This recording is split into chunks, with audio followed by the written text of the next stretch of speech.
Welcome to another episode of All In on Blue. We're excited to have you here today. We are going to recap the game, and we're going to talk CFP and BYU basketball today. It's going to be fun. It's going to be exciting. I'm David with BJ, Keith, and we've got a special guest with us here today, a guest host, I should say, Barry, with us, who is another family member, Grandpa, Dad. Good to have you here with us. Good to be here. I've been watching all your stuff, and it's good. I like your All In on Blue. Yeah. Grandpa was stuck with us in a tiny van for like 20 hours. on the road to the conference championship game in Arlington. Grandpa, what did you think? I thought the game was going to be for BYU, but it turned out sad. Yeah. It started out great. Yeah, that first drive was like, okay, this is a different BYU team than last time. And then it turned out, nope. It's moving the ball. We score first. And I'm like, okay, we got a game. Yeah. And yeah. So what do you think happened? Well, I have seen Bear in a boot, and I know he spent a good amount of time in the tent. I don't know if that's the whole thing. I mean, I don't want to like make excuses. I think they're a better team than us. But he was limping quite a bit. He was limping in the game, and he's been in a boot since. And he definitely didn't look like the Bear we've come to know and expect. I think it was a big part of it personally, because we had to in that game. And we talked about that last week prior to the game, that establishing the run, especially that downhill run in the middle of the field, was critical for BYU in that game.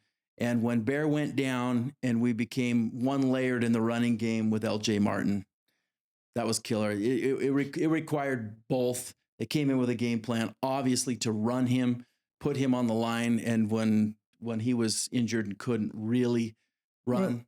And not just the run game. Like, I'm not saying Texas Tech wouldn't have had interceptions, but when you're not stepping into your throws, like clearly when that happened, we stopped throwing down the field as much. Like there was a different feel in our offense. So it probably went into the play calling. And I do feel like some of those throws, he wasn't getting under it because he's trying to throw without putting any pressure on his foot. I don't know what it looked like on TV, but Grandpa, Dad pointed out that when, there was a huddle, we called a timeout, and he's out there, not even in the huddle, not listening to the play call. Bouncing, stretching. He's trying to get that ankle, trying to get, whatever is wrong, but trying to get it moving where he could play. Almost bad enough that I was wondering why you wouldn't take him out. Although he got you there, and you probably, playing football for a long time, it's hard to work multiple quarterbacks, even in practice. So you probably don't have a backup that knows the game plan that's ready. Style like Bear is going to be so unique compared to what McKay can offer, for example. It's just such a difference. And we were still in that game, into the third quarter, most of the third quarter. We were still in it. So it's a tough decision to say, okay, let's pull Bear, put in McKay Hillstead.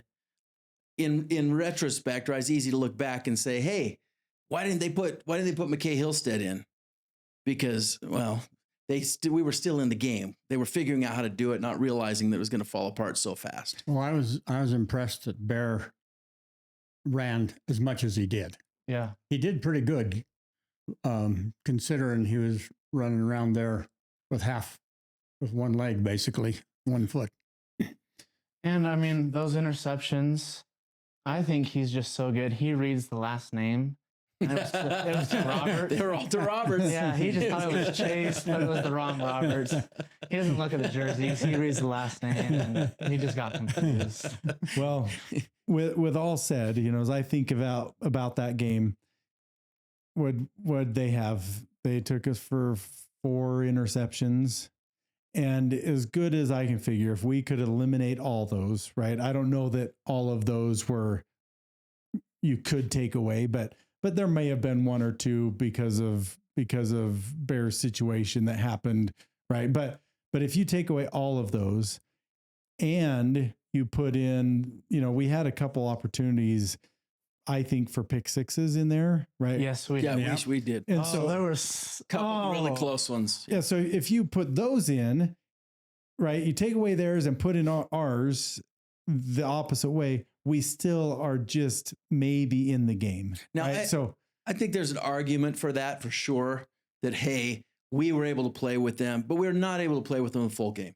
I mean, they proved it Right. twice this Yeah. season. And great teams, it's easy to say, well, had we not made the mistakes, right, we would be right there. But great teams force you to make mistakes. And they hit you hard, they rattle you, they shake you up, and they keep coming at you until you start making mistakes. And that's what Texas does. and that's what I feel like. If you took away, you can't say that all of those were just, unlucky, right? Every single one. So even if you said, okay, we had 3 chances that we didn't take and they had 4, you still say, okay, at least 3 of those probably would have still gone their way, right? So, we got beat pretty good, and that's a really good team. And, I could see them doing really well in the playoffs. I think it's a much better team than even they're getting credit for. I was almost going to come in all my Texas Tech gear, because for the next month and a half, here we go. Nice. We got the I'm a Texas Tech fan in the playoffs. Red Raiders. Yeah. We are definitely supporting Texas Tech. Texas Tech for the next month and a playoffs. half. Well, hopefully month and a half, right? Yeah. I will say, going down to that game, the Texas Tech fans were awesome. They were awesome. I really enjoyed being around them. They were curious about us. We had great conversations with the fans sitting next to us. Everyone was respectful. There wasn't a negative comment toward us. Yeah. It was a good atmosphere. It was a fun game to be at with the Texas Tech fans. So yeah, that group that sat right in front of us spent a good amount of the game talking to us and asking us questions about BYU, and we asked them questions about their team. It was a fun environment. And, Yeah. There was no negative. yeah. well, Other than I did get a little tired of hearing Raider power. Oh, that chant. But those guys looked pretty sick when we scored the first 7. Yes, they did. But then we looked pretty sick. Then we I knew it was sad when we spent almost the entire game standing. After the 4th pick, I don't think we stood back up, and I was like, oh no. well, I don't know. Again, I don't know what they showed on TV, but I was really surprised. I mean, I know that they're close in proximity, and it was a 4-ish hour drive for them, but man, there had to be 80%. I heard that BYU, and we travel well, and I heard we had a lot of tickets purchased, but man, it was a good 80%. It didn't seem like we had more of than 15,000 of the 88,000 that were there. Like, it was almost all Raider Nation. Yeah, big turnout, and definitely fun to be at, fun atmosphere. And I don't know that I've ever been to a football game that was that interesting. I've never watched a football game in a dome, and it was loud and fun. So now we got the bowl invitation, going to the Pop-Tarts Bowl in Orlando, Florida, a bowl that's done right. How do we feel about BYU football going into the bowl? And then beyond that, moving forward, is there reason to be down the way the season kind of unraveled? I don't even want to say it unraveled, right? Or should we be up? I mean, we had a lot of momentum. I think we're tracking right. We got Kalani. I think there's a lot of reason to be up, except for we did everything right and didn't make the college football playoff, right? Like to be 11-1. And I know we had the bowl game, which they said would not hurt any team in your conference championship. Yeah. Right. But then, they let it hurt us anyway. And not just that. It was definitely a factor. Well, not just that. Said it wasn't going to, but it was definitely a factor. I was listening to the commissioner, Yormark, I think was his name. Yeah. He was being interviewed on ESPN, and he flat out said, BYU didn't show up. We moved him down, which is interesting because Alabama didn't show up they moved up. Not Yormark. Yormark's the commissioner of the Big 12. Oh, maybe it wasn't him. No. It- You're talking about the chair of the playoff committee. Yeah, chair of the playoff. Yeah. Yeah, he admitted it. Yeah. yeah. So Yeah, I don't know, frustrating. Tell you what. It was confusing. I felt like with the committee, they either had to have Alabama and BYU be those last two spots, or Notre Dame and Miami. But it was confusing to have it be Miami and Alabama. It's like, we're not going to punish Alabama for their bowl, which they punished us. They even punished Ohio State. But they didn't punish Alabama. And then you're going to elevate Miami, who didn't even get into I don't think, definitely the worst the Power Four conferences. I don't The think worst conference this year. You had to Couldn't put even make their you had to championship game. put Miami in if you're going to put Notre Dame in, but Yeah. neither one of them deserved to be in, Right. and neither did Alabama. Alabama was the one that deserved it the least. I think Alabama and Notre Dame, neither one of them belonged in the playoff. So would you have put BYU and Miami in? I think BYU should have been in the playoff. I think BYU could definitely beat Notre Dame without any struggle at all. The frightened Irish? The fighting Irish. No, I think they definitely frightened Irish. the frightened Irish. Yeah, Yeah. after they Yeah, ducked out of Backed out of their bowl game with us. Yeah. Which Yeah. But I think playing Georgia Tech will be That'll be awesome. That'll be great. Yeah. Is Notre Dame? You think they're cowards? You think they're scared of coming and playing us, or do you think they're just trying to make a statement to playoff committee? I don't know. I mean, Probably a little of both. it might be a little bit of both. They avoided us, playing in Provo and switched to Vegas not too long ago, and they're Well, backing out. But I also understand, like, hey, we feel like we've done everything to be in the playoffs. If you're going to deny us that spot, we're going to kind of take a stand. yeah,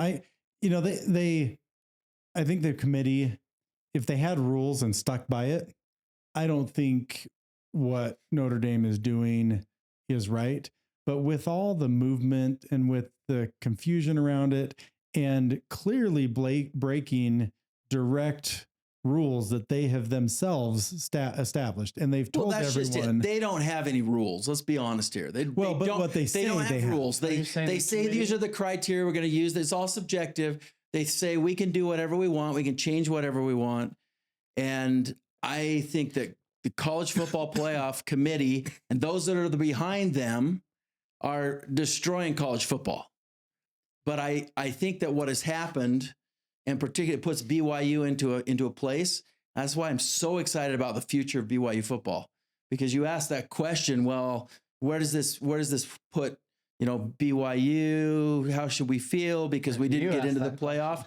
Well, no. Do we deserve it? Right? Do we deserve Yeah. right when we didn't get into the playoff? Where does that put us? I think it puts us in a perfect position moving forward, because with securing Kalani Sitake, securing that commitment from so many people for NIL, those boosters for NIL money into the collective moving forward, we are going to be and securing all the staff, getting them pay raises. We are going to be able to do and be where Texas Tech is this year and above and beyond. We will be in the playoff. We will, I think, be in a position to be that team that breaks this apart, that proves that the SEC isn't without question, right? That others can compete in that playoff and win it. And I'm just excited as can be about where we will be in a year, 2, 3 years down the road from now. Well, I think even with that, I think there needs to be some major overhaul. I've heard Kalani talk about his thoughts on what would work. Major overhaul with Of the BYU? playoff committee? No, Or sorry, of the playoffs Okay, and yeah. how it's set up. And I've heard Kalani talk about how he would do it. And I actually think it's one of the best ideas I've heard. I've heard some other pretty good ones, but what he says is every conference championship, so all 8 teams, they're in, right? Mhm. You're just in. Everyone else, so you More than 8. Oh, you mean of the Power Four, Of the though? Power Of Four. the Power Four, yeah. everyone else, you then on that same weekend, so there's not extra Have their weeks to own- play. So you would say something like, okay, Oregon is the first team ranked. And they that- play that like JMU. That didn't get into Right. the So they would play championship. JMU, the winners in. And that way, then you'd have Ole Miss. So everybody plays that weekend. Right. Everyone plays. who's going to be who's in the playoff. So it's the first round of the playoff, well, basically, except for all of the conference. anyway, if you get in the conference championship, both teams are in for the Power 4. Both teams are in. But that way, you really could have 5 SEC teams, and it could be legit, right? You could have 2 that were in their championship, and then you could have. Then you have like Ole Miss playing whoever lines up on that. Yeah, but is it They this? played Tulane Right. this year. But I still think there needs to be some concrete criteria based on actual hard statistics that determine who's in, and everybody needs to know beforehand. This idea of a playoff committee, the eye test, they get to decide when they're clearly compromised in their decision making is just unfair to teams, and they will always, as long as that exists, pull, because there's money to be made and there's media deals behind it. And if you follow the money, it's obvious why teams are getting in there. And it's always going to be the SEC with 4 or 5. They're just going to get ranked higher as long as that CFP committee exists. Well, I think most people recognize that it is a farce the way it is. And I think there will definitely be some changes coming. That's some awfully strong language for your first time on the show. even SEC fans and Big Ten fans agree that it is not fair and honest way it's done. Yeah. I just think, the one thing I keep thinking, and it's getting less this way, but out of that mix that they took, is the champion in that mix, right? Because that was the real point, is to make it, and I kind of think it probably is, right? Do I really think BYU, Notre Dame, or well, Notre Dame, Miami definitely think I know they could win it all. they might, right? But I kind of feel like it's much better than a 4-team playoff, because I think when it was a 4-team playoff, you missed maybe the best team some of those years. Yes. This is much better, and you're always going to have those last teams. But in a single elimination tournament, anybody can win it. And that's part of the fun of it, right? Is you've got a Cinderella team could come up and win it. And you need to allow teams that are good enough to qualify for it, legitimately qualify for it, have a chance. It's not fair to just say, well, we don't think BYU could win it, so therefore it's fine to leave them out. When they really qualify for it, they should be in and they should get a shot. And even if they can't, right? Like, I mean, you take a look at March Madness, for example. Like, have any of us really ever thought Florida Gulf Coast was going to win the whole thing? No, but it sure is exciting if they win one game and knock off a good team. Right. It's super exciting, and it's awesome for that school and that program to get a spotlight that they would have never gotten without it. And it's just, everybody has to feel like they have a path.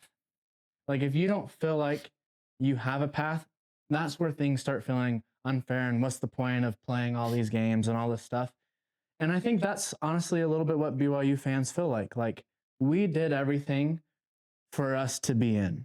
Like, we are the first team in history to be 11-1 and outside of the top 10. And I know that people are like, well, BYU didn't even have to fall back for us to be out because we were ranked 11. But like, should have been ranked top 10. We should have been ranked higher in the first place. Easily been ranked top 10. For the first team in history for us not to be, that's crazy. We should have been ranked at least 7th going into the conference championship game. It feels like here we are. We did everything that we should, everything that was asked of us before the season to get in, and yet we're on the outside looking in.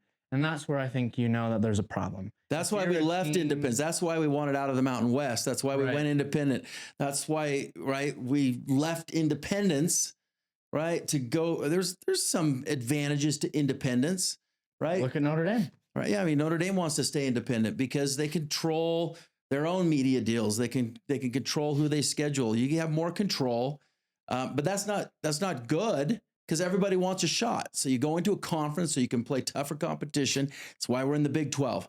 So that to then be denied that, it's a smack in the face. But that's why I think Kalani's idea of they would be there and then they would be faced up against a Big Ten or an ACC, SEC, right? And they can play. And if they win, they're in. Well, it's definitely a better solution. I'm not in disagreement with it as being a much better solution. It would guarantee the Big 12 two spots. And I think it's fair to say that. I still think, though, that the ranking being done by this select committee is not the way to determine. Yeah, I would agree with who that. else gets into that. It's hard to, like, as much as I agree with that, there's just too many teams. Like, I don't know how exactly you figure out who has done what. And there's also such a disparity in talent level from, like, I mean, as awesome as JMU is, and I love JMU, like, the competition they're facing is different than something in the P4. And there's an argument that the competition, like, I mean, the ACC is different than the SEC this year. So I don't know exactly how you do it. And then even within those conferences, like the Big Ten having like 20 teams in it, like none of them played each other. And so it's hard to have here's exactly settle it all on the field when there's no. And I'm not saying it has to all be settled on the field. I'm just simply saying, in head-to-head games and figure that out. You can't start playing that game. Well, they beat them and they beat them and they beat them because it works against you. It works. That's a big mess. But what you can do is you can establish some specific criteria in advance and not change it. And everybody knows it. All the teams going into it know that if every conference does that to determine who's going to be in the conference. It may not, It's like, oh, I hate the way they do the tiebreaker, but everybody knows this is how it's going to be decided. What are some criteria you would use? We don't like what it is, but what would we? Well, I don't mind if they use strength of schedule, strength of record. If they use other, FPI, whatever they use. See, the SEC thinks they are the strongest. By far the strongest group of teams, and so they're by far the strongest, have the strongest record, whether anybody beats them or not. They still think they're the strongest. Yeah, but that changes during the season with where people are ranked. Right, at least the strength of record only comes from the polls of. Yeah. Oh, here's a random group of people saying, "Oh, this is how good this team is." Like the preseason polls affect your strength of record and strength of schedule. Well, random group of people, yes, but at least, not that I'm a huge fan of the AP because a lot of CFP, them, AP. Right? But, it could be, I trust even the coaches poll more, right? Because at least you got people who know football who are voting in this poll, but it should be balanced across conferences, right? And a conglomeration of, it could be done, a bunch of computer polls. The Massey rankings use a whole bunch of criteria. I tend to think that at least is more objective. It doesn't change. It's determined. You can go look, see how it works out. I think using something like that, and if we're going to use a subjective poll, at least let it be balanced. No, have it be, the SEC gets to decide, ESPN, who has the deal with the SEC, gets to decide who's in. That's not fair either. To be honest, I think AI could do a much better job than the current system. I think they could be a lot more unbiased. Maybe we turn it over to AI. A few teams might get in from the previous year's record, but the other thing I do like, I would love to see that, maybe next year's unknown record, maybe the rotation.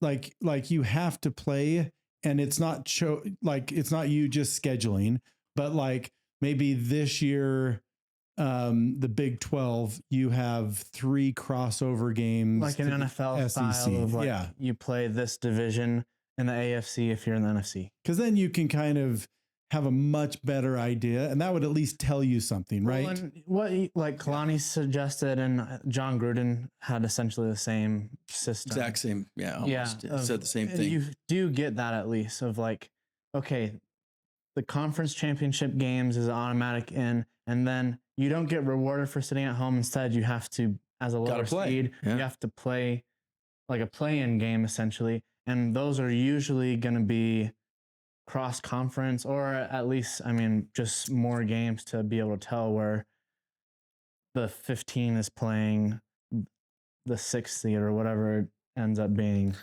Well, I think in this changing world of transfer portal and money being spent on players, there is going to be more parity amongst the teams. And, you know, you brought up the basketball situation where more teams have this opportunity. And it's not just the Cinderella story. Right. You know, you think about a team like Gonzaga, right? Not only are they a Cinderella story, they're in the middle of nowhere. They're a small program, but they've made a name. They can recruit. They can. They're no longer a Cinderella at all. No. And I think that's they're a blue blood. That's what I'd love to see be able to happen in football is you could take a JMU, and because there's a path in and because there's a real system that they can count on, why couldn't they without being invited? Like State. Yeah, without being invited into the big conference, that they might be able to recruit and say, hey, there is a path every year. Let's do it here. That's true. Right? Yeah. Hey, we got to give a shout out to Jake Retzlaff, though. I mean, way to go, Jake.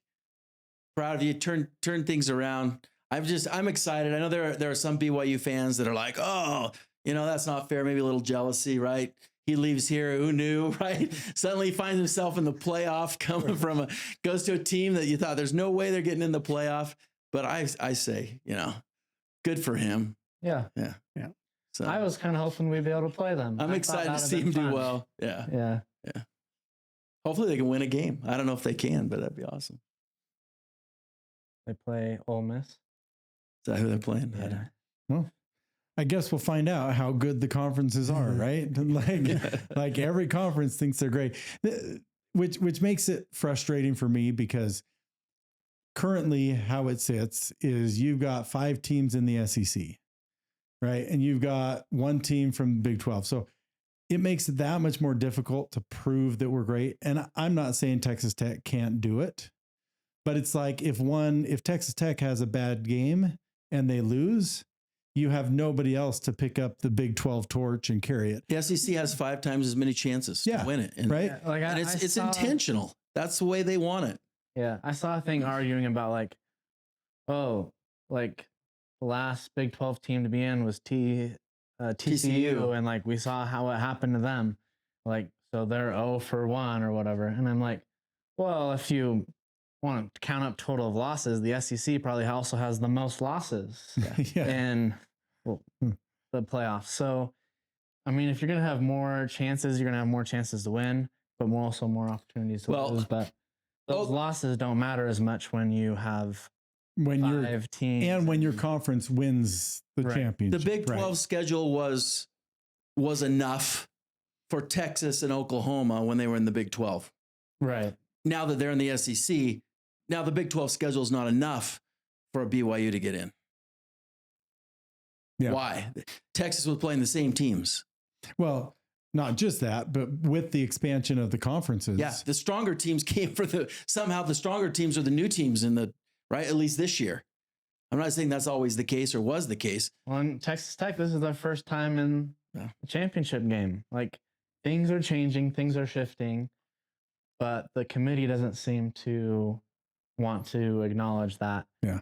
Well, let's go Texas Tech. And we got to see Texas Tech go. They need a couple of wins. I really do think they could win the whole thing. I think they're talented. Their defense is so good. They're going to surprise some people. There's no doubt. Yeah. They're going to surprise some people. I hope they take it all. That would be fantastic. It would be amazing. Yeah.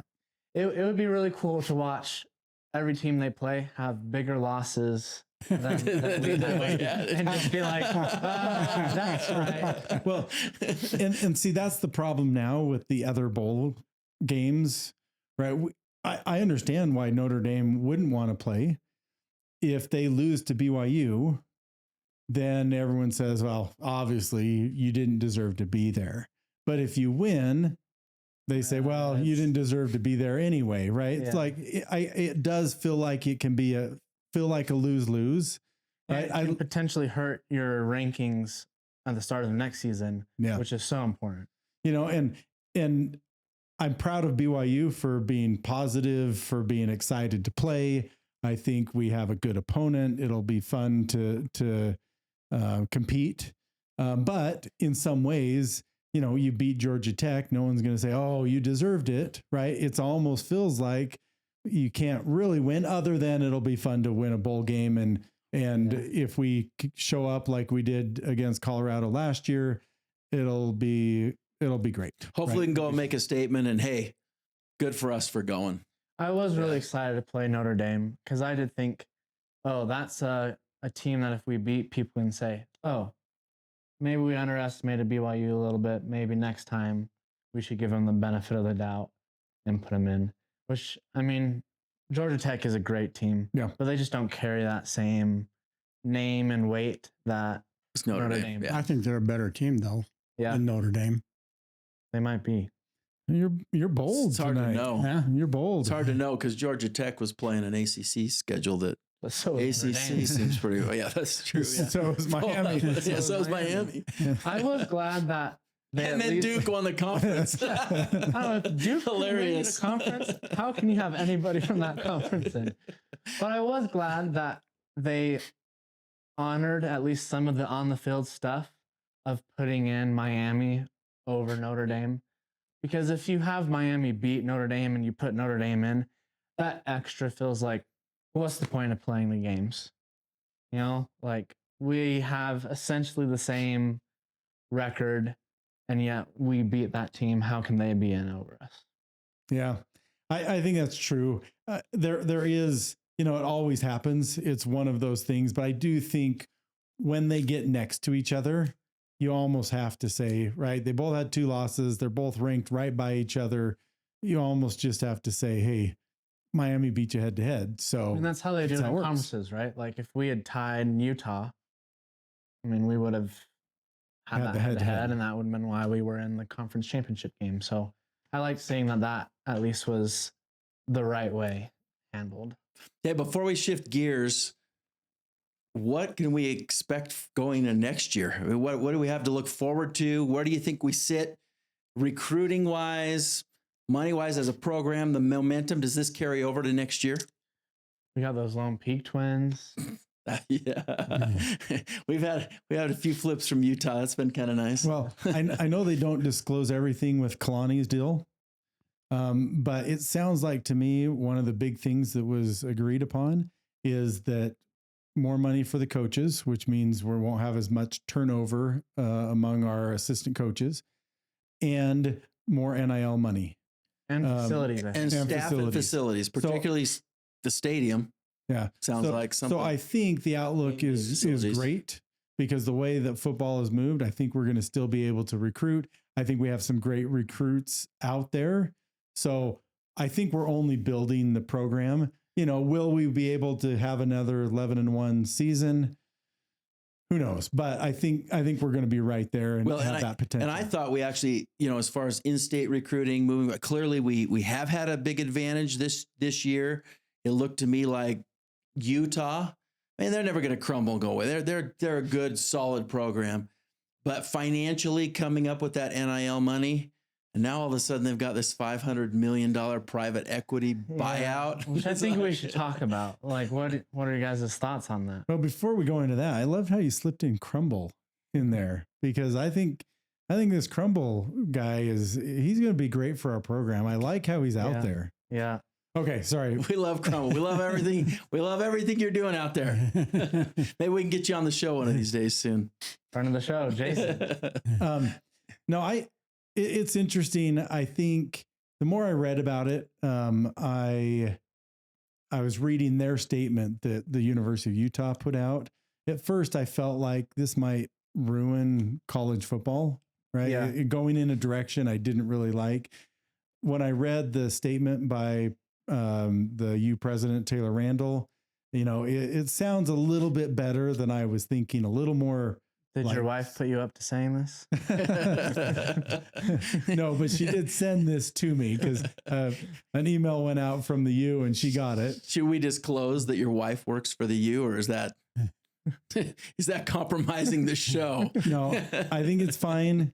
You know, we definitely She watches all support her education. Yeah, no, she's a supporter. Yeah. No, but it sounds like it's much more of a deal that they keep control of.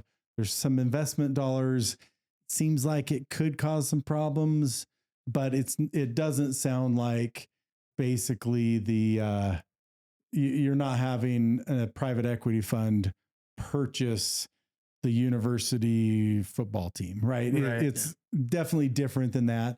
Sounds like what they'll be running is the fan experience, the entertainment side. Is kind of almost rough for Utah fans. My guess is like ticket prices and merch go way up because I mean they got to get a return. That's the whole thing they care about, right? Is making money. They don't care so much about how Utah's doing outside of Utah making them more money. But what it definitely does, it concerns me in the future of football, right?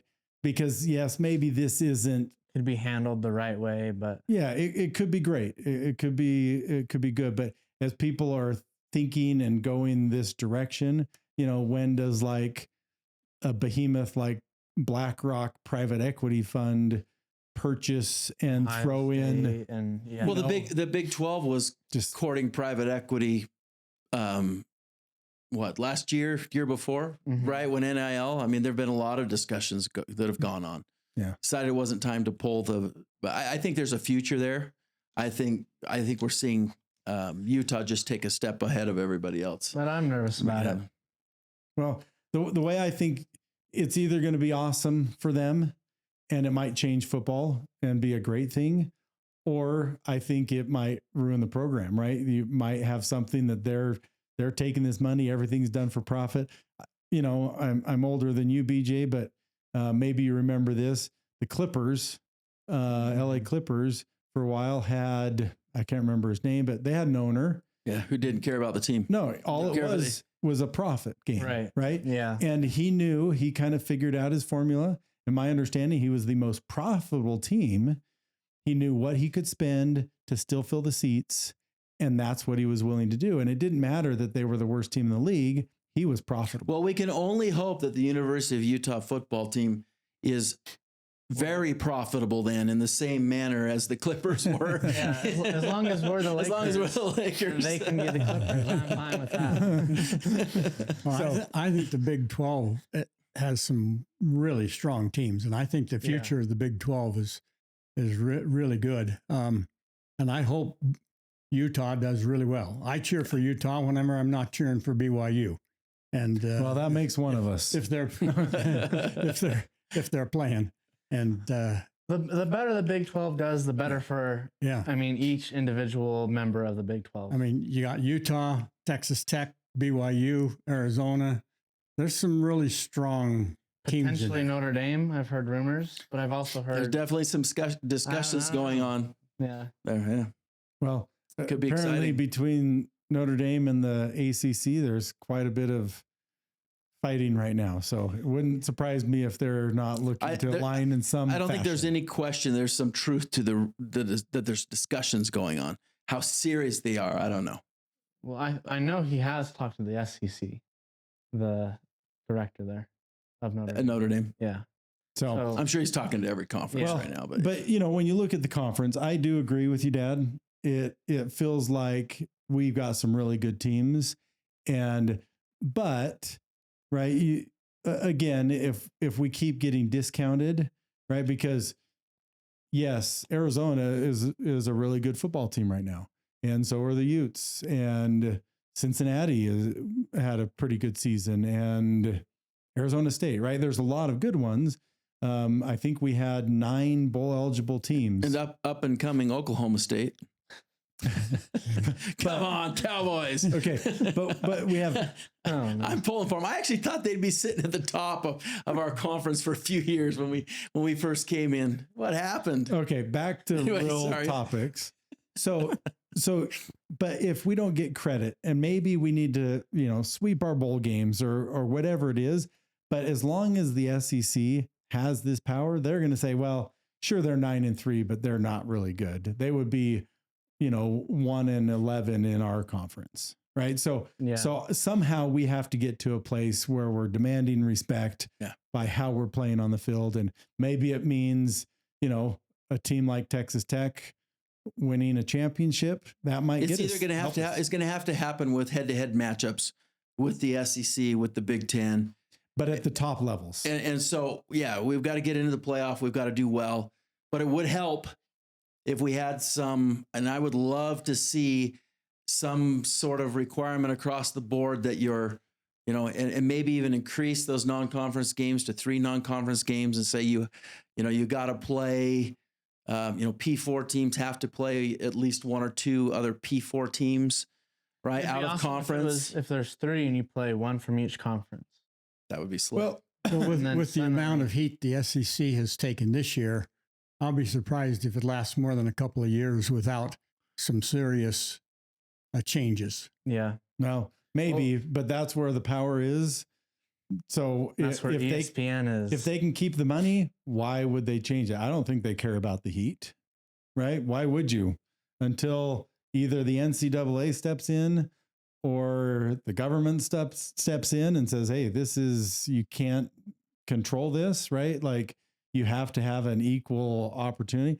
I don't know that you get some real reform, right? They may placate it and say, we're going to make this change.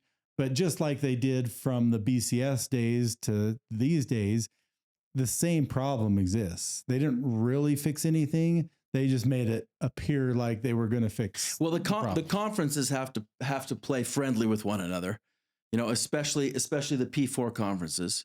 You got the individual schools who have to tiptoe lightly. They're compromised because, right, if they get on the bad side, they push too hard. Right, they end up like BYU has been since 1984, and then when we tried to break up the BCS and tried to get at the time a lawsuit pushed forward, right? They've got to tiptoe lightly. Congress isn't going to do anything until there's enough fan pressure to do something. I think it's got to. I think ultimately, in order to change the system completely, I mean, there's some things happening right now. But I think there's got to be a big fan. I saw something out there about a fan coalition coming together. I think that's what it's going to take. Yeah, it might need to. And I think the other thing you need is, we talked about these crossover games. They can't be chosen by the team. I think there has to be a rotation, because otherwise you're going to have those. Right, you're going to have the Georgias, Alabamas, and they're going to say, hey, we're going to go play Oklahoma State, right? And then we'll show this as our crossover game and we'll blow them out. It's going to make us look great, right? And so you almost have to have it be non-chosen by the team, like a conference. Ohio, when they played at the beginning of the year. I mean, that was awesome. That was one of the easiest ways to tell the strengths of both those conferences was, oh, okay. Well, we've got money, a lot of NIL money. We've got amazing coaches. We've got amazing support. We've got guys flipping coming. We're going to see transfer portal season, recruiting season. We've got strong recruits coming in. What are we, number 20, 21, depending on who you look at, recruiting class right now, coming in next year. So the future is bright for BYU football. And now we're going to move into basketball. Before we do that, before we talk BYU basketball, let's talk Jane Hedegren for a moment. She is great, man. Well, that was something else to see this. So if you haven't paid attention, she broke the NCAA women's 5K, and not just broke the record. It was demolished it. Yeah, it was 31 seconds over the previous record, right? No, I think that was maybe a meet record or something. Okay. It was not that much. It was 6 seconds, but it looks like. But wasn't she top 10 in the world with their time? Or was that, I've watched so many different races. Anyway, go ahead. But on a college level, she broke the record, but it had been getting beat by like half seconds, tenths of seconds, right? Yeah, and then she beats it by 6 seconds, and not just beats it, right? This is her very first college track meet. And she started out in the front. If I'm thinking of the right race, I watched it, right? I mean, she took off ahead of everybody else, ran by herself, just distancing herself, seemingly getting stronger and faster pace through the entire race. It was unbelievable. There was someone that hung with her for a while, even passed her at one point. And different race. Yeah. she just okay, I'm excited about Jane Hedegren, but I'm confusing my races. but she basically ended up lapping almost the entire field. It was an indoor, but that was the indoor. Track. I'm talking about outdoor. I'm talking about the cross country championship. Oh. Yeah. The Big 12 cross country championship. That was what I was talking about. So to finish this off, Jane, I saw the indoor too. Okay. Yeah. She got second place in that one, in the NCAA championship. Oh, no, I'm not talking NCAA, the Big 12 championship. Okay. Yes, she did. That's what I was talking about. That race. Yeah. Yes. We were starting there. We were moving to the present. With Jane. This is why we don't listen to David anything on track and field. So anyway, I was actually talking about Sydney McLaughlin. I run track and field. What are you talking about? Okay, but here's what I'm excited about. I think I'm still doing it. I think if this was her first race, I think she's got so much more growth. I think we're going to keep seeing great things from her. So I'm excited. I mean, she's got not just this year, but she's got multiple years, and I don't see her getting anything but better. And she's not too far off. I looked to see what the U.S. record is at any level, and she's 20-ish seconds off of that. So a lot of good stuff coming, I think, from her. Yeah. Let's talk basketball for a minute. How about that game last night? Oh, Clemson. Gosh. That was a roller coaster. Is it a trend? Because we've seen now what 2 or 3 come from behind, right? We came from behind against UConn and we lost. We came from behind a couple other times and pulled off a win. Come from behind, right? Is that something to be concerned about? I mean, it's impressive. It's impressive that we've been able to pull it out. That we have the talent to make it happen. I'm not worried about these come from behinds at this point, right? If it continues too long, but I think we're figuring out.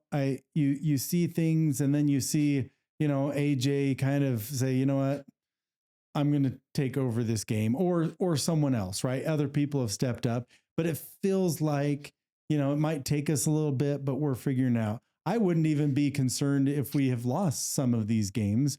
I'm just more impressed that somehow we've figured out how to even pull through. But I think we're early enough that it's just a matter of, we're still figuring out, right? You've got this star in AJ, and how do you figure out how to play his style? Because it's a little different than we saw from our team last year. I think we have the right pieces around him, right? Get it?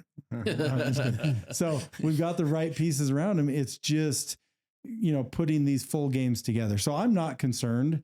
Last time we talked about basketball, one of BJ's friends had said, I'm not sure if AJ is quite the player that I thought he was. He's a number one. If he's a number one draft pick. But the more I watch him, I think he is way better than I ever thought he could be. I saw something. He is the second player, second most 15-point games, 15-point plus games in the history of the Big 12. He just passed Kevin Durant. You mean as a freshman? As a freshman. Yeah.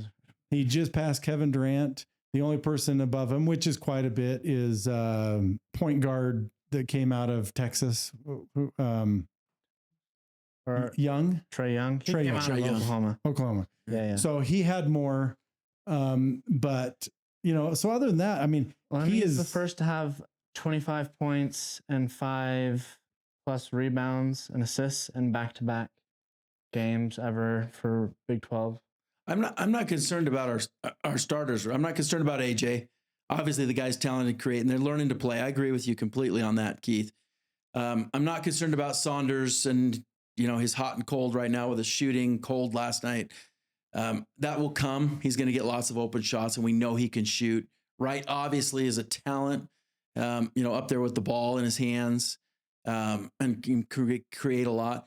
I'm concerned a little bit though about our bench and our bench play. We're not getting much production from our bench, and now that we've lost Baker for the season, I'm a little bit concerned because he was a spark coming off the bench. Yes, We're not seeing that rotation that we saw even early on last year that carried us. Really that deep rotation that we had was one of our biggest strengths that carried us to the Sweet 16 last year. Right now, we're just kind of seeing the starters coming from behind, picking it up. Obviously very talented, but I am concerned about the depth, or about at least the bench play.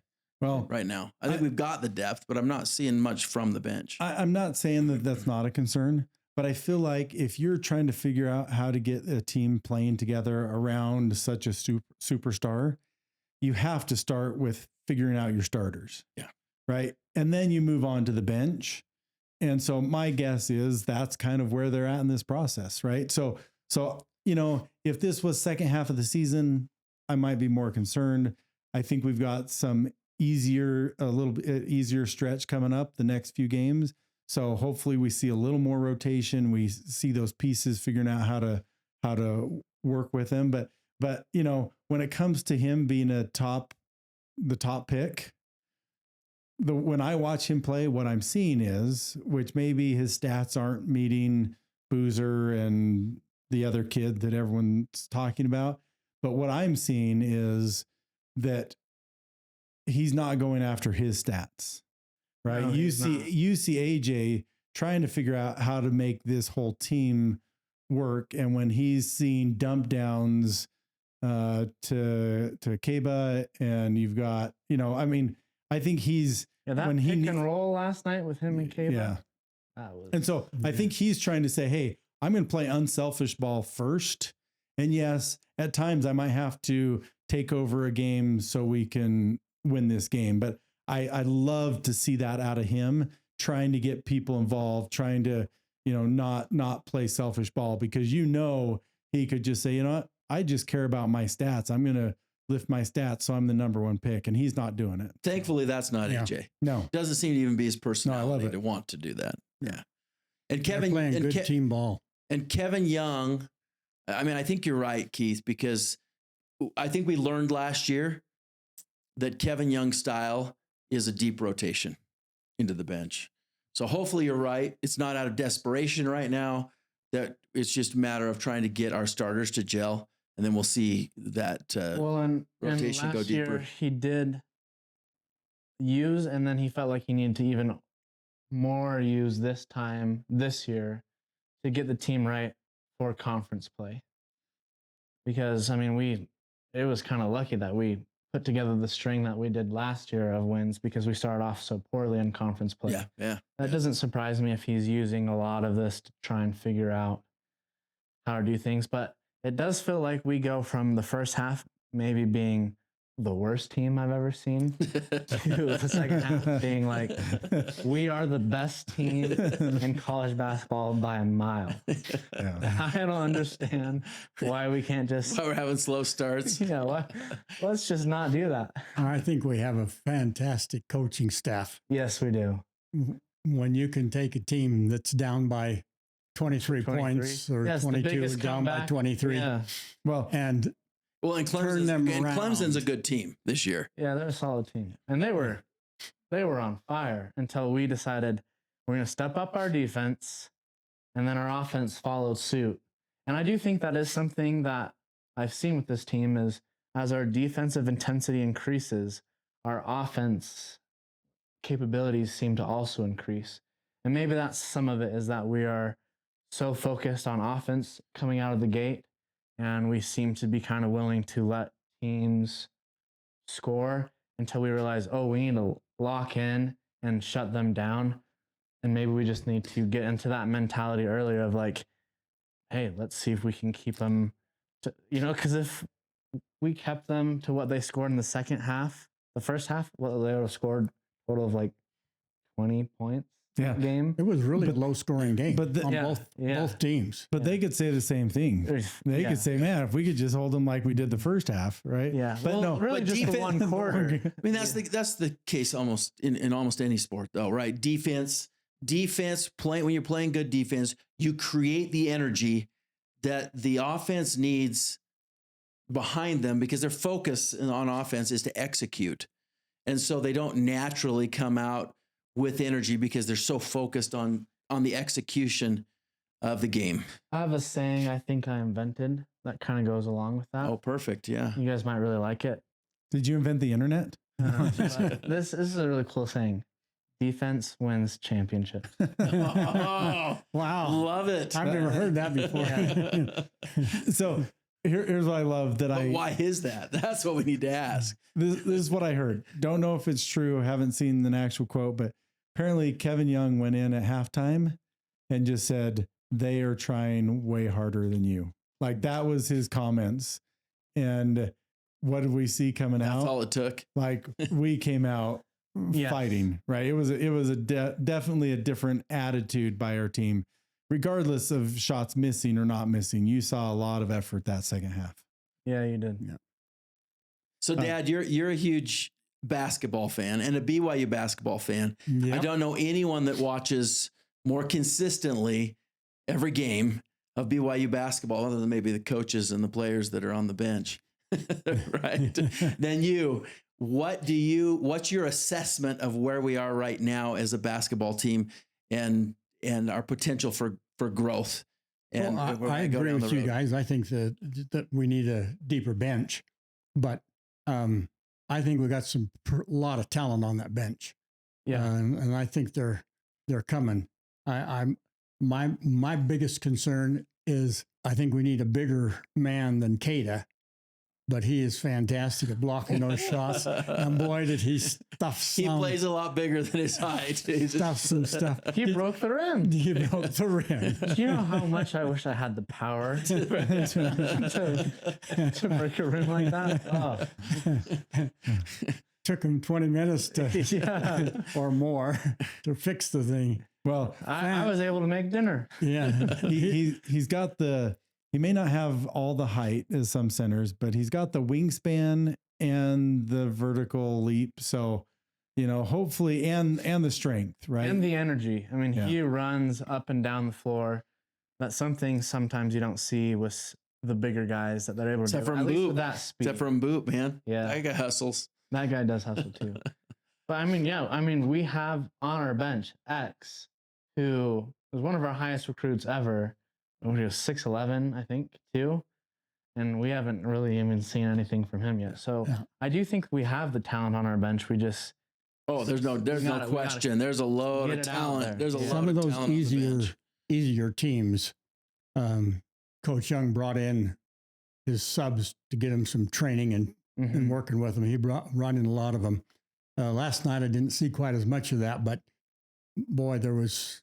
I mean, when you get down by 23, it's kind of hard to you can't take out your starters. Yeah, summon. So the difference though with basketball, I think, versus football, it's hard to really give your second and third string in football a lot of real reps, but in basketball you're scrimmaging a lot, right? So it's not like these guys that are on the bench aren't getting a lot of play time. I'm sure coach is working them in and they're playing a ton in their scrimmages and practices and being watched almost as much. Yep. And so when they come into a game, I think they'll be ready. And we've got a little bit of time. We got the next 4 games are a little easier. UC Riverside, Pacific, Albion Christian, and Eastern Washington. And then it's kind of go time. Starting January, we're into our conference play. Schedule. I think we got, luckily a little bit easier start to our conference play. But those games a little easier start doesn't mean easy in this conference. No, basketball conference. It's the opposite of football. Yeah. We are the SEC basketball. I don't know. It depends on who you listen to. No, the SEC. We are the Big 12 of basketball. Yeah. Don't say that. So yeah, we're what the SEC wishes they could be. So it'll come, and I guess we'll really get to see. You look at the Big 12, and I think we're currently ranked 2 and maybe 5 and 6 and 10. So Arizona's like 1. Oh, 1. Sorry, yeah. 1 and then 4. You're right, because we just had. Trying to remember, but someone in the conference just took out Purdue too. So, yeah. So we're jumping up, and Houston's in there. Oh, it was Iowa State did. Mm-hmm. So Iowa State's moved up. Houston's up in the top 10. BYU's in the top 10. So a lot of good basketball coming. It's the key week to be in the top 10 or the top 12, because every champion since like 2001, 2004 has been on week 6 been ranked. I think it's top 12. And so we made that group. So we're right part there. of the eligible squad. But we also made that group in football, and we were the only. Yeah, but it's not the same as football. No. I was impressed with how AJ can do that turnaround fall away shot. That turnaround fadeaway was nice. Nice. And the other nice. And Rob Wright. How did that go in? Like he was floating to the left and everything. Wasn't that amazing? He split those two guys, split them right down the middle, and neither one of them was able to block his shot. He was definitely the third option on that play. I think he just was like, neither of the other two got open. I'm just going to run in, and they can inbound it to me. And all I know is he must have been doing what was right. That shot. I saw like a choose the right. Choose the right. Yeah. That was an amazing shot. That was. And I love AJ's turnaround. It's like nobody's even close. They all know it's coming. And when he goes up to shoot it, they're like at best at his elbow, right? Like he has so much. He creates a ton of space. Yes. For that shot. Yeah.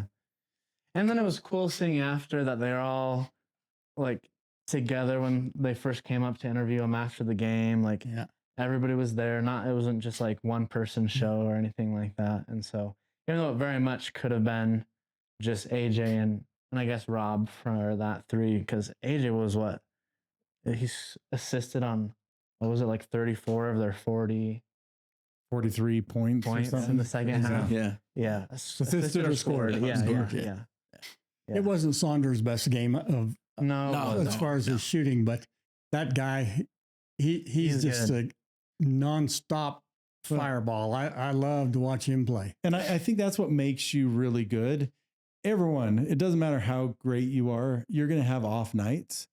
And when you have a team that you've got a player that's his quality having an off night, and you can still figure out a big win and a big comeback like that, that to me is where you get to be a sign of an elite team versus just, a good team. Like you think back, and not to put down other BYU teams, but if Jimmer had an off night, who was going to come in and have a big chance who's going to come and replace him. We had some good role players, but it was just role players. There wasn't people that could say, hey, I'm going to take over and win this for us. And so I think, having such a great team of playmakers, right? It was the last game. I think Keba had 22 points, right? And he's somebody who's just usually getting his points off clean up, and you're not necessarily rolls, bobs, right. So anyway, it's just fun to see. I've already tattooed national champion. Prove it. Well, 2 weeks, 2 days, and then we'll be in the middle of the Poinsettia Bowl. Hopefully come away with a nice Pop-Tart, Pop-Tarts Bowl in Orlando. Hopefully come away with a nice win, maybe make a statement. Then we're into the thick. We're right after that. I mean, we're 3 weeks away from Big 12 conference play in basketball. And what an exciting run. And then, before we know it, right, with basketball, we're going to be in March, hopefully playing into April this year. And then we're 4 months away from another football season. So it's exciting. It's fun. And we will be here for you. And please subscribe, share with your friends. If you like what you hear, and we're getting lots of great comments, please keep commenting. We love your comments. We'll respond. We'd love to have you be a part of the show with us. And we thank you for watching. This has been All In on Blue. We'll see you next time. Go Cougs.